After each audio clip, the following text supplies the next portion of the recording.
This is Living Power with Dan Hurst.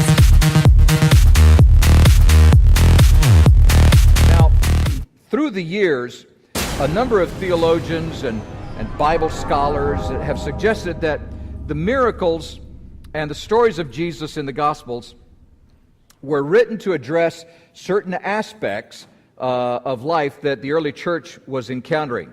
Not that the miracles and stories are not true, they are true, but rather that these particular events that are explained in the Gospels are explained to and used to encourage and instruct the early church.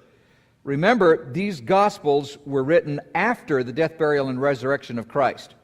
For a few years after the death, burial, and resurrection of Christ. And so this was the explosive growth time of the early church. And the Gospels were being written to explain to these young Christians and to these new churches what the life of Christ was all about and explain some of the principles.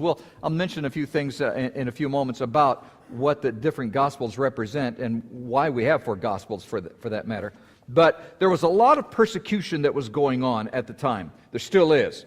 The Christian faith has always been under attack, certainly by Satan and often by those who resent it and fear it and want to destroy it for whatever reason. Now, in any case, we know that God gave His Word to instruct and to guide and to encourage and to support His children through their sojourn on earth as He prepares us for eternity. And make no mistake, that's what He's doing. That's what's happening here on earth. We're going through this time of instruction and training, if you will, for a time in eternity. And this story is a perfect example of what God was doing as He prepared His disciples, and we can learn a lot from it. Now, you can interpret the story as a message to the church. For example, you could come along and say, well, the boat represents the church, and the storm represents the oppression that the church has to go through and that Christians are going to face.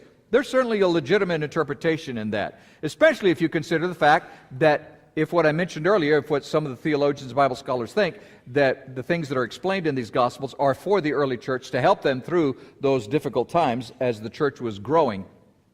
So that makes perfect sense. You could also come along and say that the story has apocalyptic connotations and that the boat represents the nation of Israel and the storm represents the world around it and all of the things that are happening around Israel. On behalf of Dan Hurst and the Open Class, we want to thank you for watching.